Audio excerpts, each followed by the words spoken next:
नमस्कार दोस्तों, मेरा नाम है डॉक्टर ओजस्वी पाराशर और हेल्थ केयर होम्योपैथी में आप सभी का स्वागत है। आज इस माइंड एंड कॉन्स्टिट्यूशन सीरीज़ की अगली वीडियो में हम पढ़ेंगे आर्सेनिक एल्बम। आर्सेनिक एल्बम एक बहुत ही महत्वपूर्ण, बहुत ही इम्पॉर्टेंट रेमेडी है होम्योपैथी मटीरिया मेडिका के अंदर। बिना आर्सेनिक एल्बम के मैं नहीं मानता कि होम्योपैथिक मटीरिया मेडिका कंप्लीट हो सकती है। आर्सेनिक एल्बम जैसा कि हमने कोविड-19 में देखा था कि बहुत ही ज़्यादा इसके इफ़ेक्ट देखने को मिले थे, बहुत ही ज़बरदस्त इसके रिज़ल्ट देखने को मिले थे। हम आज इस पे बात करेंगे सिर्फ़ और सिर्फ माइंड एंड कॉन्स्टिट्यूशन के बारे में। क्या होता है, हर एक पेशेंट का माइंड और कॉन्स्टिट्यूशन डिफरेंट होता है, लेकिन आर्सेनिक एल्बम का क्या माइंड होता है, क्या उसका कॉन्स्टिट्यूशन होता है, पेशेंट कैसा दिखता है, पेशेंट के माइंड के सिम्टम क्या क्या हमें देखने को मिलेंगे और पेशेंट किस तरीके से आपसे बात करेगा, कैसे आएगा, आज हम इसके बारे में बात करेंगे। ये बहुत ही ज़्यादा इम्पॉर्टेंट रेमेडी है, बहुत ही वंडरफुल रिजल्ट्स हैं इसके। तो आइए हम शुरू करते हैं आर्सेनिक एल्बम के साथ में। सबसे पहले हम बात करेंगे आर्सेनिक एल्बम के कॉन्स्टिट्यूशन के बारे में। कॉन्स्टिट्यूशन का मतलब है बॉडी मेकअप, पेशेंट का स्ट्रक्चर कैसा है, बॉडी स्ट्रक्चर कैसा है, वो क्या क्या एक्सप्रेशंस दिखाता है, उसका फेशियल फीचर्स क्या रहेंगे, इस पे हम आज बात करेंगे आर्सेनिक एल्बम के। तो सबसे पहला जो इम्पॉर्टेंट एस्पेक्ट होता है वो होता है स्लेंडर। इसका जो पेशेंट होता है बहुत ही स्लेंडर होता है, डेलिकेट होता है बिल्ड के अंदर, ये हम उसके पेशेंट को ऐसा ऑब्जर्व करते हैं। सेकंड जो पॉइंट है वो बहुत ही ज़्यादा सेंसिटिव होता है कोल्ड के प्रति, ठंड उसको बहुत ज़्यादा लगती है, इजीली ससेप्टेबल होता है कोल्ड से। फिर हम उसमें देखते हैं कि वो अगर कोल्ड से ससेप्टेबल है तो उसको गर्मी चाहिए, वो वांट ऑफ वार्मथ रहती है उसके अंदर, गर्मी के लिए वो इधर उधर कोशिश करता है कि उसको कहीं वार्मथ मिल जाए, गर्मी मिल जाए। ये आप मेंटल एस्पेक्ट में भी देख सकते हो और फिजिकल एस्पेक्ट में भी देख सकते हो। उसका एनवायरनमेंट है, उसका फूड है, उसकी क्लोथिंग है, उससे आपको देखने को मिल जाएगा कि उसको वार्मथ की ज़रूरत है। वो ऑटोमेटिकली आपको ऑब्जर्वेशन में देखने को मिल जाएगा। थर्ड सिम्टम है कि उसका वीकनेस के कारण उसका मेंटल और फिजिकल एस्पेक्ट जो है वो हमेशा एग्जॉशन में रहता है, हमेशा थका हुआ मिलेगा। वो आपको एकदम से ऐसे लगेगा कि वो बहुत ज़्यादा थका हुआ है और उसको बहुत ज़्यादा समय चाहिए रिकवर करने के लिए। उसको अच्छा खासा समय चाहिए होता है रिकवर करने के लिए, क्योंकि उसका फिजिकल और मेंटल एस्पेक्ट दोनों ही एग्जॉशन में रहता है लगभग हमेशा। वो वर्क करने की कोशिश करता है, बहुत सारा वर्क करता भी है, लेकिन वो जल्दी एग्जॉस्ट भी हो जाता है। ये हमें उसके कॉन्स्टिट्यूशन में देखने को मिलता है। अब हम बात करेंगे इसके माइंड के बारे में। इसका जो माइंड है वो किस तरीके का रहेगा और हम उसमें क्या क्या देख सकते हैं। तो आइए हम शुरू करते हैं माइंड से।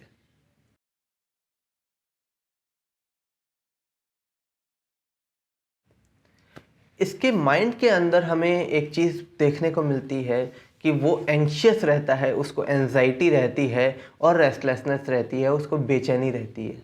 हमेशा वो एंजाइटी और रेस्टलेसनेस के अंदर फंसा रहेगा। उसको किस तरीके की एंजाइटी होती है उस पे हम बात करते हैं, तो उसमें हमें देखने को मिलता है उसको हेल्थ के ऊपर एंजाइटी रहती है, उसको फिटनेस में एंजाइटी रहती है, फाइनेंस के ऊपर उसको एंजाइटी रहती है और छोटी छोटी जो डेली मैटर्स होते हैं उसमें भी वो बहुत ज़्यादा एंग्शियस हो जाता है। और उस एंजाइटी के कारण वो बहुत ही ज़्यादा रेस्टलेस रहता है। रेस्टलेसनेस के अंदर क्या रहेगा इसका कि वो एक जगह से दूसरी जगह हमेशा घूमता रहेगा, वो एक जगह बैठ नहीं सकता, वो रुक नहीं सकता। उसको फिज़िकल मोशन बहुत ज़्यादा ज़रूरी है। वो बिना फिज़िकल मोशन के मूवमेंट के वो एक जगह नहीं बैठ पाएगा अगर उसको एंजाइटी है तो। ये हमें इसमें आर्सेनिक के एंजाइटी एंड रेस्टलेसनेस के अंदर देखने को मिलता है। अगला सिम्टम है fear of death and disease.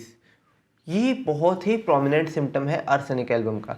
Arsenic album के हम इसमें देखते हैं कि पेशेंट जो होता है वो बहुत ही डरपोक किस्म का होता है और डर भी उसको उस चीज़ का लगता है कि मेरे को ये बीमारी जो है ये ज़्यादा नहीं हो जाए, ये मेरी बीमारी बढ़ नहीं जाए और इस बीमारी से मेरे को मौत नहीं हो जाए, मेरी मौत नहीं हो जाए। इसको इस बात का हमेशा डर लगता रहता है।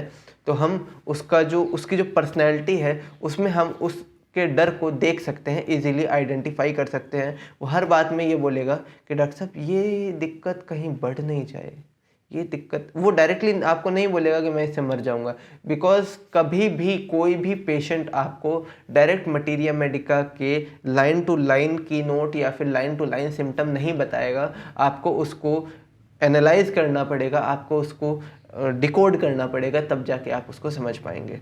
तो वो इस तरीके से आएगा, वो बताएगा कि डॉक्टर साहब ये जो समस्या है मेरी, इस समस्या से मैं कैसे निजात पा सकता हूँ और जल्दी से जल्दी, कहीं ये दिक्कत बढ़ गई तो मेरे समस्या बढ़ जाएगी, मैं नहीं कैपेबल हूँ इसको फाइट करने के लिए, मैं इसके लिए कैपेबल नहीं हूँ कि मैं इसको आगे झेल सकूँ, तो आप इसको जल्दी से जल्दी ठीक कर दीजिए, मैं इसको और बढ़ाना नहीं चाहता।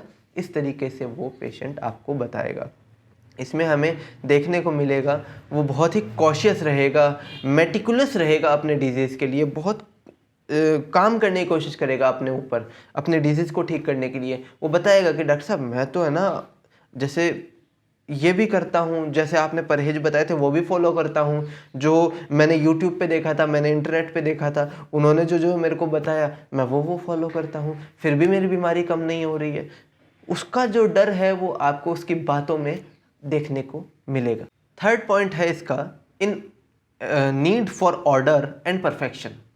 मतलब वो पेशेंट जो है वो उसको परफेक्ट रखने की कोशिश करेगा अपने किसी भी काम को।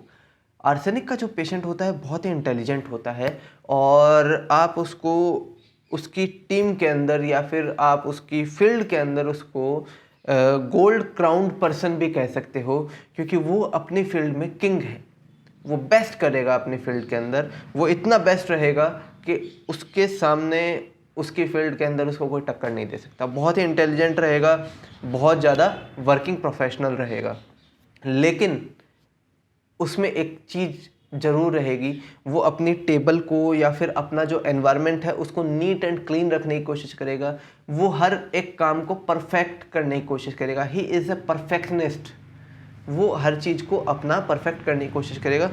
उसको हर किसी का काम अच्छा नहीं लगेगा। जैसे कि वो एक सुपरवाइज़र है और उसके नीचे 4 लोग काम करते हैं, तो वो जब अपनी फ़ाइल कंप्लीट करके ला के देंगे उसको, तो वो उसमें कमियां निकालेगा, नहीं इसको ऐसे नहीं करना था, इसको और अच्छे से करो। तो वो अच्छे से करने के चक्कर में वो उस काम को और भी परफेक्ट करने की कोशिश करता है। वो ये सोचता है कि इनसे करवाने की जगह मैं कर लेता।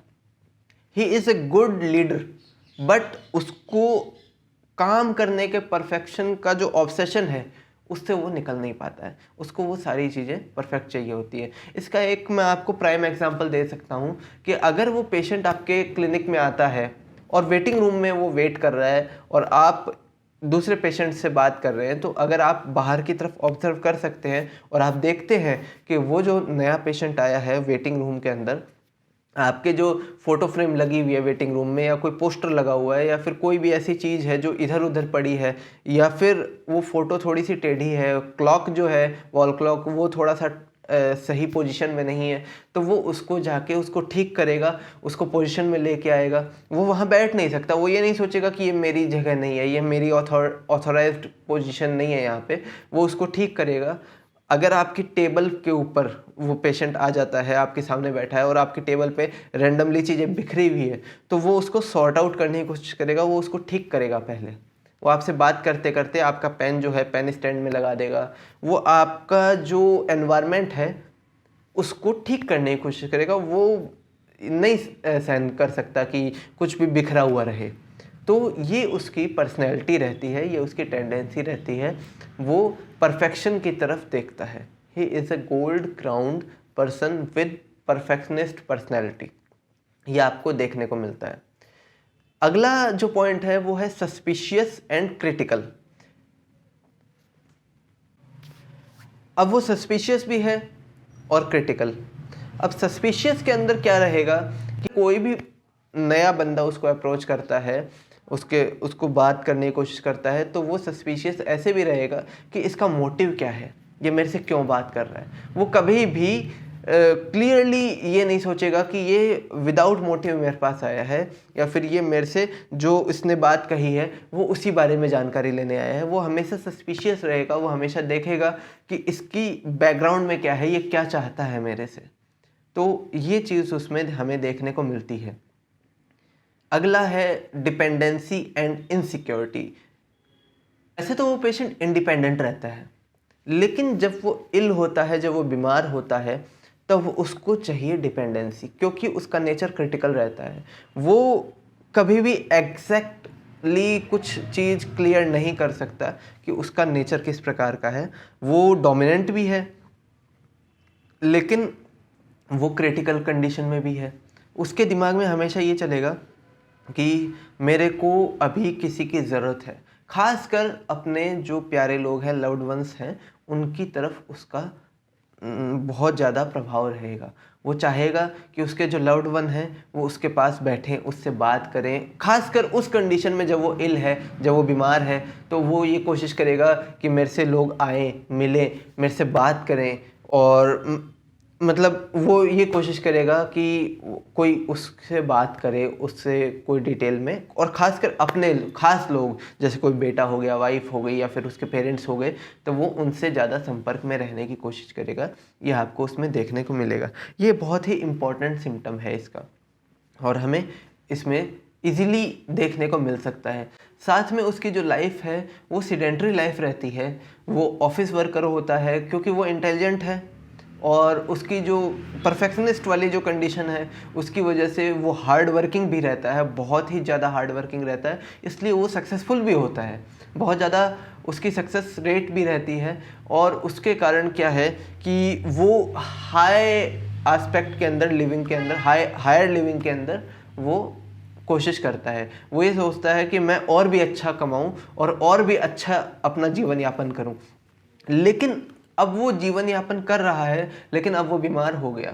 तो अब बीमार होने की कंडीशन के अंदर क्या है, वो वर्क तो कर नहीं सकता, तो अपने लव्ड वंस की तरफ अट्रैक्ट होता है और उनकी सिंपैथी चाहता है, उनसे संपर्क में रहना चाहता है। ये हमें देखने को मिलता है। अगला जो सिम्टम है वो है एंग्विशनेस। एंग्विश रहता है वो अपनी बीमारी को लेके, जैसे कि हमने अभी देखा था कि एंजाइटी और रेस्टलेसनेस रहती है, वो है फर्स्ट स्टेज। उसके बाद में वो उस एंजाइटी और रेस्टलेसनेस, जब वो परेशान बहुत ज़्यादा हो जाता है अपनी बीमारी से, तो उसकी स्टेट जो है वो एंग्विश के अंदर चला जाता है, वो एंग्विशनेस होने लग जाती है। इसमें क्या होता है कि उसको ये लगता है कि उसका जो प्रॉब्लम है, उसकी जो डिजीज़ है, वो बहुत ही ज़्यादा एक्सक्रूएटिंग है, बहुत ज़्यादा उसको परेशान कर रही है, और अब वो नहीं झेल सकता। ये उसको प्रॉब्लम रहती है, बहुत ही ज़्यादा अनहैप्पी रहता है और परेशान रहता है उस दिक्कत से वो। तो जब एंग्विशनेस रहती है तब वो पेशेंट आपके पास आएगा, डॉक्टर साहब अब मेरे से नहीं झेला जाता, अब ये दिक्कत आप ठीक करो मेरी। ये उसकी स्टेट रहती है। और एंग्विशनेस की स्टेट से जब वो और भी आगे बढ़ता है तब आता है डिलीरियम। उसको डिलीरियम हो जाता है, उसको उसकी सराउंडिंग्स का पता नहीं चलता, उसको ऐसा लगता है कि अब वो नहीं समझ पा रहा है कि उसके आसपास क्या हो रहा है, और वो दर्द में तड़प रहा है, वो परेशान हो रहा है, या अपनी बीमारी में तड़प रहा है, परेशान हो रहा है, और वो नहीं समझ पा रहा है कि हो क्या रहा है आसपास में। वो अपने आप में ही लगा हुआ है, अपने आप को ठीक करने में लगा हुआ है, और वो बहुत ही ज़्यादा उस चीज़ में परेशान है। उसके बाद में स्टेट आती है इंसैनिटी।